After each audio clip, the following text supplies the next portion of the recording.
It's about mindset. I want you to pick a day to do something ridiculous. I want you to do a 30-minute set of tire flips or bleachers for about as long as it would take you to do 100 or 200 of them. And don't think reps, think time. And don't think intensity, think duration. Set a pace. Turn off your brain and start moving. If your mind starts talking, let it. Let it say whatever bullshit it wants. Just listen as if you were just at another table in a restaurant eavesdropping on a neighbor's conversation. As long as your body's still moving, your mind can say whatever the hell it wants. When you stop to listen, that's when you lose. It's about enduring.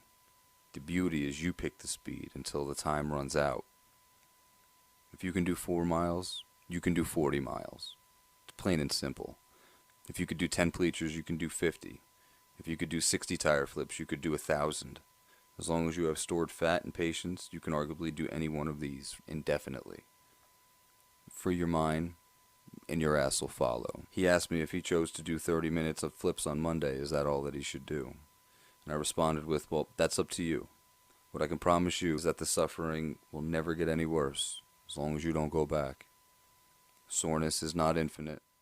You only ever get so sore. I was the same sore running a marathon a day for 9 days as I was running 50 miles in 12 hours. Same sore as I was after running 12 miles around town. It's not an infinite curve.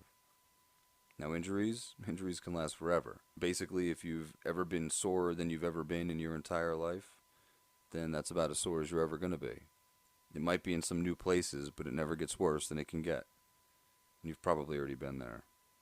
Well, that being said, after 30 minutes of flipping, probably, about 250, your hands are going to be pretty beat up and your shoulders sore. But if you still have time, go for a 30-minute shakeout run. Don't think of it like it's an addition to your workout. Think of it as though it were a shakeout. Nice and easy. You're getting oxygenated blood flowing to all parts of your body, keeping it warm and pliable, and using that energy to heal, not to hurt. It's constructive, not destructive. And lastly, you're breathing. Right now you're probably breathing between half a tank and an empty lung. Basically called the bottom of your breath space. You need to get used to occupying the top half of that breath space. Not necessarily up in your chest, just in the volume of your lungs being expanded. Always keep your lungs at least half full. When you find yourself breathing deep, you're going from 50 to 100% capacity, not 20 to 100%. You've always got at least half a lung full. O2 plus fat equals CO2, water, and energy. Keep that oxygen topped off every single breath. Told him he's got no idea how true the statement that he just made was. It's all about mindset. So one of the greatest secrets I've ever learned is, before the going gets tough, visualize having been done already. You're standing at the finish line just waiting for you to get there. When your brain starts talking shit, I'm reminded that I'm already finished. Doesn't matter what it says at that point, I'm already done. We did this already. I'm just 30 minutes in the future waiting for this to all finish. I repeat out loud over and over, I'm already here. I'm just waiting for you. I'm waiting for you. Let's go.